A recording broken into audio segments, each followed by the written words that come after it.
This place will go on for many, many years till we've eradicated fistulas, till every woman in this country is assured of a safe delivery in a live baby.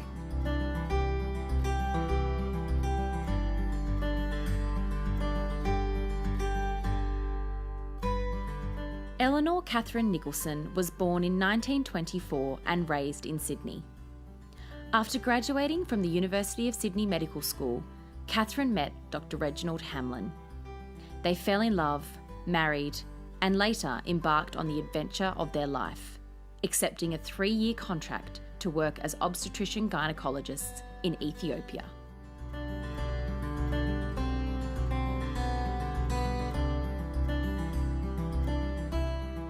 On the evening of their arrival, a fellow gynecologist told them, "The fistula patients will break your hearts." The Hamlins had never seen an obstetric fistula case before, and there was little treatment available in Ethiopia. 1 week later, they encountered their first patient, a 17-year-old girl who had endured an obstructed labour for 5 days that tragically resulted in a stillborn baby and incontinence. To their horror, they discovered this was a common occurrence, especially in remote areas where access to healthcare was difficult.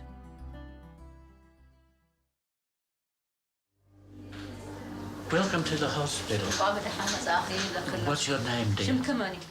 Initially working from the Princess Tessai Memorial Hospital in Addis Ababa, Catherine and Reg refined the surgical technique to close obstetric fistula injuries.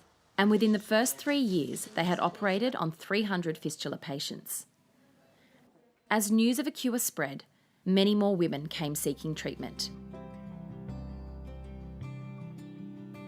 To cater for the increasing number of patients, Catherine and Reg began fundraising and opened the Addis Ababa Fistula Hospital in 1974, devoted solely to fistula surgery.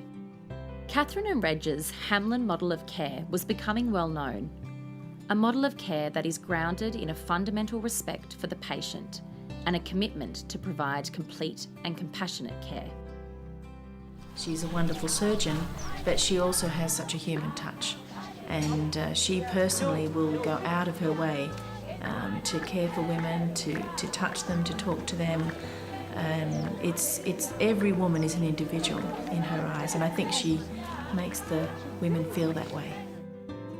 To this day, when a woman arrives at a Hamlin hospital, she is embraced with love and is given nutritious food, a handmade blanket, and clean clothing. A customised program is made for her that includes physical therapy, counselling and rehabilitation, all free of charge thanks to generous donors. At first I thought, I can't possibly manage on my own. In 1993, Reg Hamlin passed away from cancer. The idea of doing this work alone was overwhelming, and Catherine was faced with a hard decision: stay in Ethiopia or return to Australia. One day, a longtime friend and colleague, Baru, offered Catherine some support. And he knelt down beside me and he took my hand and kissed it. And he said, "Don't leave us." He said, "We'll help you." And this really touched my heart so much, I just burst into tears to think that he would want me to stay on and that he was going to be a support, and it was really extremely touching. With the help of donors who continued to raise funds and comforted by her Ethiopian family, Catherine carried on, dedicating her life to the women of Ethiopia. She went on to establish 5 more Hamlin fistula hospitals across Ethiopia. Catherine always believed that treating a patient is about treating the whole person, not just the injury. Hamlin's Destamenda Rehabilitation and Reintegration Centre is a place where women can heal physically and emotionally. Women are provided with education, vocational training and support so they can return home with dignity and independence.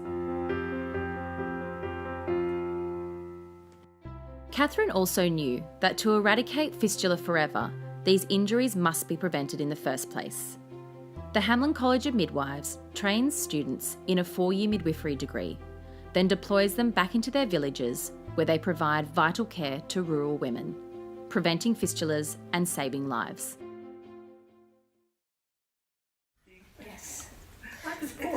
It's nice. I might finish. Many years ago, in 1962, 16-year-old Mamitu Gashe was carried into the Princess Tessai Memorial Hospital, close to death, with horrific childbirth injuries. After receiving life-saving treatment from Catherine and Reg, Mamitu decided she must stay at the hospital and dedicate her life to helping women like her. She worked and trained alongside the Hamlins and went on to become one of the world's most acclaimed fistula surgeons. Mamitu is operating again today. In 2020, at age 96, Catherine Hamlin passed away on the grounds of her Addis Ababa Fistula Hospital. She planned for her hospitals to continue long after she was gone, and the team at Hamlin Fistula Ethiopia have not wavered. With your support, they are working hard to find and treat every last woman suffering with a fistula injury and to realise Catherine's dream of eradicating fistula from Ethiopia.